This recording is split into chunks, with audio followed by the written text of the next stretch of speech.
ഇന്ന് ധവളപത്രം സഭയിൽ അവതരിപ്പിച്ചു. കേരളത്തിൻ്റെ കടബാധ്യതയെക്കുറിച്ചും കിഫ്ബി എന്ന മഹാമാരിയെക്കുറിച്ചും സാമ്പത്തിക പ്രതിസന്ധിയെക്കുറിച്ചും മുഖ്യമന്ത്രി വിശദമായി വിശദീകരിച്ചിട്ടുണ്ട്.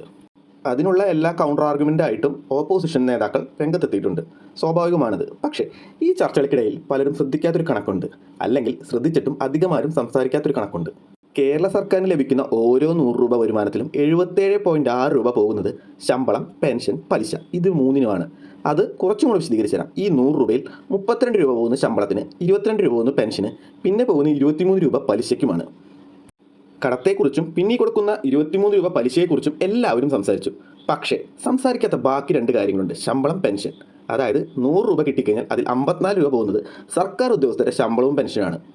അതായത് ശമ്പളത്തിന് മാത്രമായിട്ട് 2024-25 വർഷത്തിൽ ആവശ്യം വന്നത് 39,904 കോടിയാണ്. അതുപോലെ പെൻഷൻ കുടിശ്ശികയായിട്ട് കൊടുത്തു തീർക്കാനുണ്ടായിരുന്നതും 27,885 കോടിയാണ്. മനസ്സിലായില്ലേ? ഏകദേശം 67,789 രൂപ സാലറി പ്ലസ് പെൻഷൻ ഒരു വർഷം സർക്കാരിന് ആവശ്യമുള്ളതാണ്. സർക്കാർ വരുമാനത്തിൻ്റെ 54% പെൻഷനും സാലറിയുമായിട്ട് പോയി കഴിഞ്ഞാൽ ബാക്കി എത്രയുണ്ടാകും നമ്മുടെ നാടിൻ്റെ വികസനത്തിനായിട്ട്? കേരളത്തിൻ്റെ വരുമാനത്തിൽ നിന്ന് വർഷം തോറും ശമ്പളത്തിനും പെൻഷനും മാത്രമായി പോകുന്നത് 68,000 കോടി രൂപയാണ്. ആരും ഈ കാര്യം സംസാരിക്കുന്നില്ല. എന്തുകൊണ്ടാണ് സംസാരിക്കാത്തത്? കാരണം ഈ ശമ്പളം വാങ്ങുന്നവരും പെൻഷൻ വാങ്ങുന്നവരും കേരളത്തിലെ ഏറ്റവും വലിയ സംഘടിതമായ വിഭാഗങ്ങളിൽപ്പെട്ടവരാണ്. അവർക്ക് സംഘടനകളുണ്ട്, യൂണിയനുകളുണ്ട്, സമ്മർദ്ദം ചെലുത്താനുള്ള ശക്തിയുമുണ്ട്. അതിനാൽ തന്നെ ഏത് രാഷ്ട്രീയ പാർട്ടിയായാലും ഇവരെ പിണക്കാൻ ആഗ്രഹിക്കുന്നില്ല. പ്രതിപക്ഷമാണെങ്കിലും ഭരണപക്ഷമാണെങ്കിലും. ഇവിടെ ചോദ്യം സർക്കാർ ജീവനക്കാർക്കുള്ള ശമ്പളം കൊടുക്കണോ എന്നതല്ല. പക്ഷേ കേരളത്തിൻ്റെ വരുമാനത്തിൻ്റെ പകുതിയിലധികവും ശമ്പളവും പെൻഷനും വേണ്ടി മാത്രം പോയി കഴിഞ്ഞാൽ ഈ സംവിധാനം എത്ര കാലം നിലനിൽക്കും എന്നുള്ളതാണ്.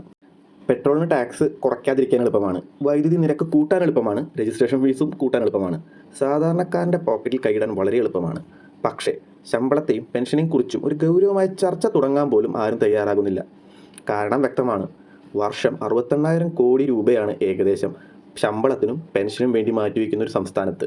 അതായത് 54% സർക്കാരിൻ്റെ വരുമാനം പോകുന്നതും പെൻഷനും സാലറിയും കൊടുക്കാൻ വേണ്ടി മാത്രമാണ്. ഈ ഒരു സംസ്ഥാനത്ത് എവിടെ നിന്നാണ് അടുത്ത തലമുറയ്ക്കുള്ള വികസനം കാണാൻ പറ്റുക? വ്യവസായങ്ങൾ എവിടെ നിന്ന് വരും? തൊഴിലവസരങ്ങൾ എങ്ങനെ സൃഷ്ടിക്കും? വികസനത്തിനുള്ള പണം എവിടെ നിന്ന് വരും? കേരളത്തിൻ്റെ ഏറ്റവും വലിയ പ്രതിസന്ധി കടമാണോ എന്ന് എനിക്കറിയില്ല. പക്ഷേ കേരളത്തിൻ്റെ വരുമാനത്തിൻ്റെ വലിയൊരു ഭാഗം വികസനത്തിനല്ല, ശമ്പളത്തിനും പെൻഷനും വേണ്ടി മാത്രം ചെലവാക്കുന്നു എന്നതാണ് യാഥാർത്ഥ്യം.